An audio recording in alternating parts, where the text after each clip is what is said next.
Hola amigos, qué gusto estar nuevamente en nuestra enseñanza sistemática en los grupos de hogar. Qué bueno que cada vez haya más grupos de hogar y más gente que se una a estos grupos que garantizan un excelente crecimiento para poder dar fruto. Así que continuando con el tema del liderazgo, la semana pasada vimos acerca de las pruebas que todos los líderes pasamos. Lo máximo es ser un líder aprobado, definitivamente, pero estarás de acuerdo conmigo que nadie nace siendo líder con nivel de maestría. Todos tenemos que pasar por los procesos y todo comienza bien cuando tú entiendes que eres hijo de Dios y que tener ese estatus te llama a tener un liderazgo y ser un representante de Dios en todos los asuntos que tú manejas.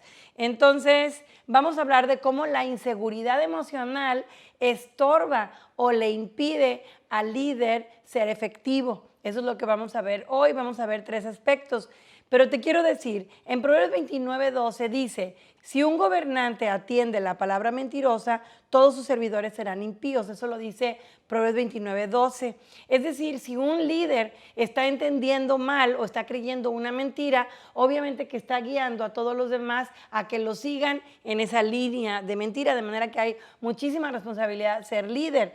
Muchos problemas no resueltos dentro de una organización, llámese iglesia, llámese familia, empresa, gobierno, es debido a la inseguridad de un líder, a la inseguridad emocional de un líder. De manera que podemos ser nuestros mejores apoyos o nuestros peores enemigos. Hay personas, dice mi pastor, que no necesitan tener un diablo, con sus malos hábitos tienen. Hay personas que no necesitan tener enemigos externos. Ellos pueden ser sus propios enemigos por su falta de desarrollo personal o por sus malos hábitos. Pero claro que no estamos hablando de ti, ¿verdad? Ni estamos hablando de mí. Entonces, pero queremos ver las causas de una inseguridad emocional en un líder es que no tiene claro quién es él. No tiene claro el rol que tiene que jugar. No tiene claro porque además le falta un desarrollo personal, le falta tener buenos hábitos, le falta haber llevado ciertos procesos, ¿ok? Vamos a ver algunos síntomas de un liderazgo inseguro o un liderazgo con inseguridad emocional. Número uno, no le gusta confrontar situaciones. O sea, ¿estás de acuerdo conmigo que a veces no es padre ni cómodo tener que sentar a aclarar una situación, pero es importante hacerlo, pero cuando no lo haces es por una inseguridad. Número dos, pues que tengan faltas en su calidad moral. Número tres, que se pone a la defensiva cuando las demás personas no están de acuerdo con él o se retira de su función de liderazgo dejando en duda su liderazgo que había ejercido. Número cuatro, una falta de carácter cuando los demás no simpatizan con él. Y número cinco, que cree mentiras acerca de sí mismo, cree mentiras acerca de otros y comienza a sabotear su propio liderazgo. Entonces vamos a hablar 6 aspectos que te pueden ayudar a identificar si eres o no eres inseguro y vamos a dar ejemplos también de la Biblia. Hoy vamos a ver 3. Número 1 es acerca de la comparación. Cuando te empiezas a comparar con otros, ¿cuál es el peligro? De que ignoras el rol que tú tienes y ignoras el rol que tienen las demás personas cuando te estás comparando. No eres igual a nadie. Cada uno tiene una función diferente y específica. Entonces, un ejemplo lo podemos ver en el capítulo 20 de Mateo. No lo vamos a leer aquí porque está muy largo, pero está muy interesante porque son aspectos que de repente yo no había entendido antes y luego cuando lo leo me doy cuenta que es importante entenderlo. Por ejemplo, los trabajadores de la viña en Mateo 20. Y ahí habla de cómo el dueño de una viña manda a traer trabajadores y empiezan a llegar desde las 9 de la mañana y le dice, ¿quieres trabajar conmigo? Te pago un salario por el trabajo. Sí, cómo no. Y se ponen a trabajar. Pero luego necesitaba más trabajadores y a las 12 le dice a sus capataces, vayan y busquen a más personas. Y ya llegan y dicen, ¿quieres trabajar conmigo durante el día? Te voy a pagar un salario. Dijo, está bien. Y se quedan a trabajar. Y luego a las 6 de la tarde vuelven a pasar a buscar a más personas porque había mucho trabajo y le dicen, te quedas a trabajar conmigo en el resto del día y te pago un salario. Entonces, cuando cuando ya termina el día, el dueño le paga el sueldo a cada quien, empieza con los últimos que llegaron y les da un salario. Y entonces los demás empiezan a decir, ¿cómo? Si ellos acaban de llegar, ¿por qué le pagas igual?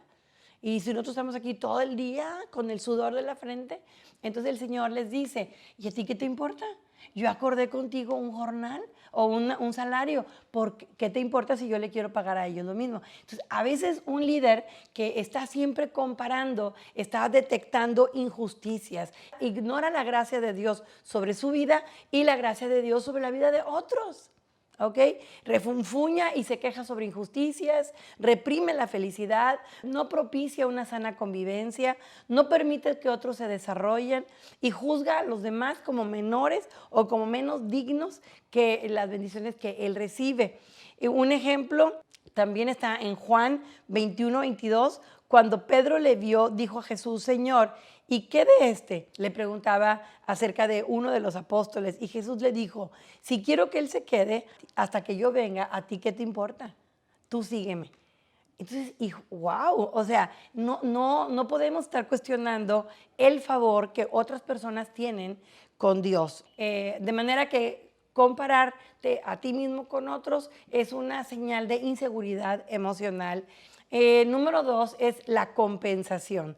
Se siente como víctima, un líder que siente que debe de compensar su sentimiento de inferioridad. Peligro, falla en confiar en el control de Dios al tomar los asuntos por su propia mano.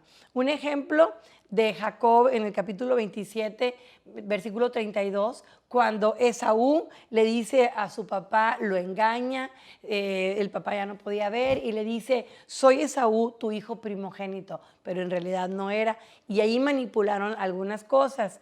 Maquina cómo estar en ventaja y obtener reconocimiento. Pelea batallas irracionales para obtener lo que cree que él merece.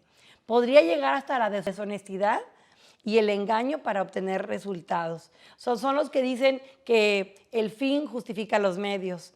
En el Salmo 37 del 1 al 8, léanlo, dice, no te impacientes, no tengas envidia, confía en el Señor y habitarás en la tierra y te apacentarás de la verdad. Deleítate a sí mismo en Jehová y Él te concederá las peticiones de tu corazón. Encomienda a Jehová tu camino y confía en Él y Él hará. Espera en Él, no te alteres, deja la ira. Y está hablando a una persona que tiene esta situación, esta debilidad en su carácter por su inseguridad emocional. Vamos a ver la tercera, que es la última de este día y se llama competencia.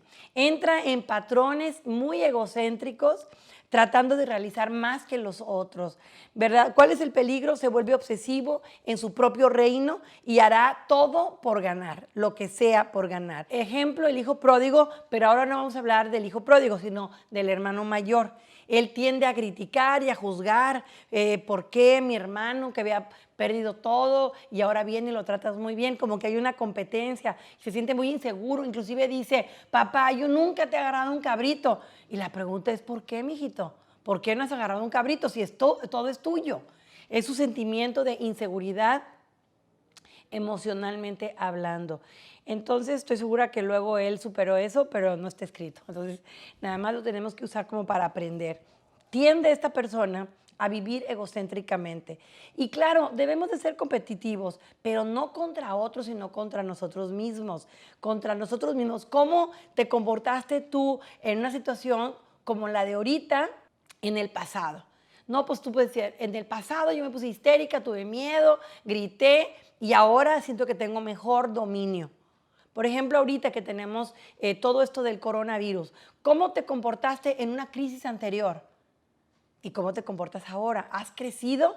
Tú tienes que compararte contigo mismo. Tú eres tu propia competencia, es contigo mismo, no con los demás. Y somos llamados a ser competitivos, claro que sí, pero en equipo, ¿ok? Entonces hay un dicho que me gusta mucho que dice, si quieres llegar rápido, camina solo. Si quieres llegar lejos, camina en equipo y tienes que aprender a trabajar en equipo. Vamos a ver el último versículo que es Gálatas 6:4. Así que Examine cada uno su propia obra y entonces tendrá motivo de orgullo solo en sí mismo y no en otro. Entonces, lo ideal es ser un líder de nivel maestría, pero tenemos que entender cuáles son los posibles tropiezos que tenemos para poder superar. Entonces, nos vemos en la siguiente sesión para completar este cuadro. Que Dios te bendiga.